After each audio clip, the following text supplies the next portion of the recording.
কচুর তরকারি দেখলে কিছু মানুষের গলা চুলকানো শুরু হয়ে যায়। কচুর তরকারি আবার কারো পছন্দের হয় নাকি? কচুর তরকারি পছন্দের তালিকায় কে রাখে ভাই? আমি রাখি। কচুর তরকারি আমার অনেক বেশি পছন্দের, যদি হয় সেটা ইলিশ মাছ দিয়ে। এত বেশি ভালো লাগে। আজকে সে আমার রেসিপিতে কিভাবে আমি কচুর তরকারি পাতলা ঝোল করে রান্না করি, মুখী কচুটা, সেটাই আজকে শেয়ার করব। পুরো ব্লগটা সবাই শেষ পর্যন্ত দেখবেন। আসসালামু আলাইকুম, কেমন আছেন সবাই? তো এখানে হচ্ছে মাসে 2-1 বার হচ্ছে মশলাদানিটা এভাবে পরিষ্কার করে মশলা আবার ফের ভরতে হয়। তো আজকে হচ্ছে সেই দিন মশলাদানিটা হচ্ছে ভালো করে পরিষ্কার করে রেখে দিছিলাম। শুকানোর পরে হচ্ছে এখন হলুদ, মরিচ, ধনিয়া, তারপরে জিরার গুঁড়া, 4টা গুঁড়া মশলাই হচ্ছে আমি 4টা দানিতে রেখে দেই। এভাবে করে এক একটা চামিচ দিয়ে দিলাম। প্রত্যেকটা মশলার মাঝে একটা করে চামিচ দিয়ে দিলে একটা চামিচ নিয়ে টানাটানি করতে হয় না। আর এদিকে হচ্ছে গুঁড়ো দুধ নিয়ে আসছিল। গুঁড়ো দুধটা হচ্ছে একটা বয়মে ভরে নিতেছি কাচের জারের মাঝে। চা বানানোর দুধ আর চা বানানোর পর খাওয়ার জন্য বিস্কিট, দুটাই কিন্তু শেষ হয়ে গেছে। এখানে হচ্ছে বিস্কিট আর গুঁড়ো দুধ দুইটাই হচ্ছে নিয়ে আসছে। এখানে এই বিস্কিটটা চা দিয়ে খেতে অনেক বেশি ভালো লাগে, রাইসা অনেক পছন্দ করে। শেষ হয়ে গেছিল, তার জন্য এগুলো একটু গোছগাছ করে সকাল আগে রেখে দিলাম। তারপর এখন কোটা বাছা করে নিব। আর এই যে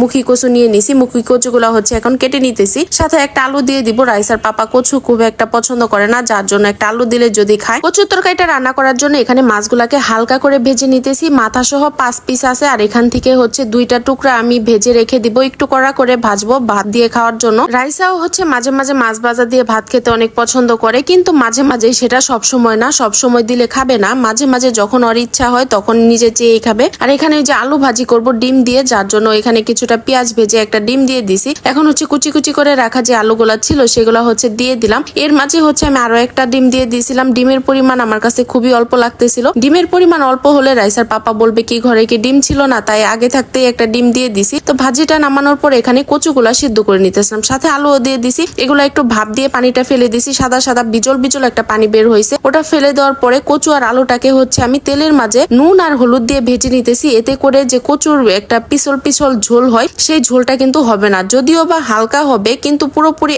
এত পিছল হবে না। তো এখন হচ্ছে তরকারির মশলাটা ভালো করে কষিয়ে ঝোলটা ফুটিয়ে নিয়েছিলাম। সেখানে হচ্ছে ভেজে রাখা কচু, মাছ, আলু সবকিছু দিয়ে দিছি। ঝোলটা ভালো করে ফুটে আসলে কচুর তরকারিটা রান্না হয়ে যাবে। আর উপরে কয়েকটা কাঁচামরিচ দিয়ে দিব। এই দেখেন ঝোলটা কেমন হয়েছে। ঝোলটা কিন্তু পুরোপুরি ঘন হয় নাই, পিছল পিছলও হয় নাই, একদম মিডিয়াম মতো আছে। অনেকে এই পিছল পিছল ভাবের জন্য খেতে চায় না, যার জন্য এভাবে রান্না করে দেখবেন, সবাই পছন্দ করবে। আর এখানে হচ্ছে সন্ধ্যার দিকে একটু চা করে নিতেছিলাম, চা খেয়ে নিব। দুপুরে তো খাওয়া দাওয়া করে নিছি। তো এটা হচ্ছে দুধ চা করে নিতেছিলাম গুঁড়া দুধ দিয়ে। গুঁড়া দুধ দিয়েই হচ্ছে চাটা অনেক বেশি পছন্দ করে। রাইসা বুড়িকে হচ্ছে পড়তে বসাইছি, ও বলতেছিল অনেক ক্ষুধা লেগে গেছে, তাই ভাবলাম একটু চা বিস্কিট দিই। রাইসা বুড়ি কিন্তু একা খায় নাই, মা মেয়ে আমরা দুজনেই বসে বসে খেয়ে নিতেছিলাম। আর এদিকে রাইসা বুড়ি হাতের লেখাগুলাও করে নিতেছিল। এখন হচ্ছে দিন বড় নাকি রাত বড় কোনোটাই আমি বুঝতে পারি না, কিন্তু সন্ধ্যার দিকে আমার অনেক বেশি ক্ষুধা লেগে যায়, সাথে রাইসা বুড়িরও। তো এদিকে রান্না বান্না করে তো সবকিছুই রেডি করে নিয়েছিলাম, আর প্রতিটা রান্নায় অনেক বেশি মজাদার ছিল। আর এই ছিল আজকে রান্না বান্নার ভিডিওটা কেমন লাগলো অবশ্যই জানাবেন। লাইক কমেন্ট শেয়ার করে দিবেন, পেজটা ফলো দিয়ে দিবেন। আজকের মতো এখানে শেষ করছি। আল্লাহ হাফেজ।